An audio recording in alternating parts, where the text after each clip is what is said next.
Welcome to the deep dive. We tear through the dock so you don't have to. Today we're getting into something maybe a bit messy. Online gaming glitches. You know, if you've ever clipped through a wall by accident or seen someone duplicating items, it's rarely simple. Is it cheating? Is it just smart play? So our mission today is really to unpack the words people use and maybe figure out an ethical line for you, the player. When does a code mistake become, well, an unfair move? Yeah, and what's really interesting is how much weight we put on these technical terms. We kind of need to start there, I think, because bug, glitch, exploit, they aren't just jargon, right? They carry this sort of moral implication.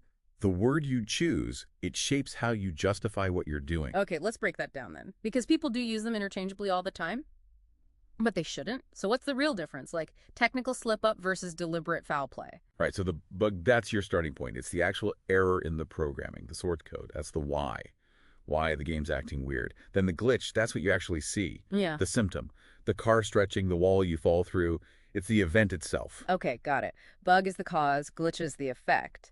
But then comes the exploit. That feels like the turning point, where tech becomes ethics. Exactly. The exploit is the choice. It's the intentional, deliberate decision to use that bug, that glitch over and over to get a big advantage that feels unfair. It's the human factor saying, I see this weakness, I'm going to use it. And that choice, that puts us right in the murky middle. Yeah, the clever use of game mechanics territory. I immediately think of wave dashing in Super Smash Bros. Melee, that super fast sliding move. It wasn't really a bug, more like an unintended side effect of the physics, but it takes serious skill, and the Melee community, they completely accept it. It's seen as like high-level play. That's a perfect example, actually. It helps draw the line. See, if you're playing alone, single player, glitches, they're pretty much neutral, morally speaking.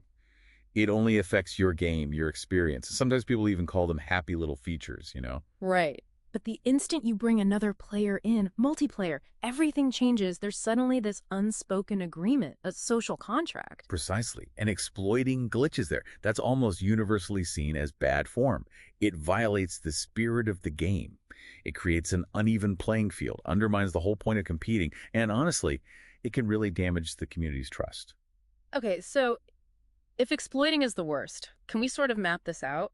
A hierarchy of wrong. Like, where does using a third-party aimbot fit compared to, say, clipping through a wall versus that wave dash example? Yeah, we can generally think in tiers. Top tier, worst offense, external modification. That's your aimbot, your cheat program, outside software. Below that, maybe internal subversion, using the game's own code against itself, like that wall clip exploit.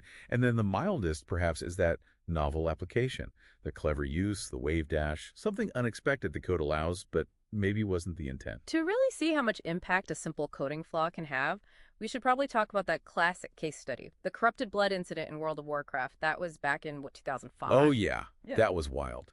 A genuine accidental digital pandemic. There was this nasty debuff spell from a raid boss, Hakar, highly contagious, did damage over time, so as to stay inside the raid.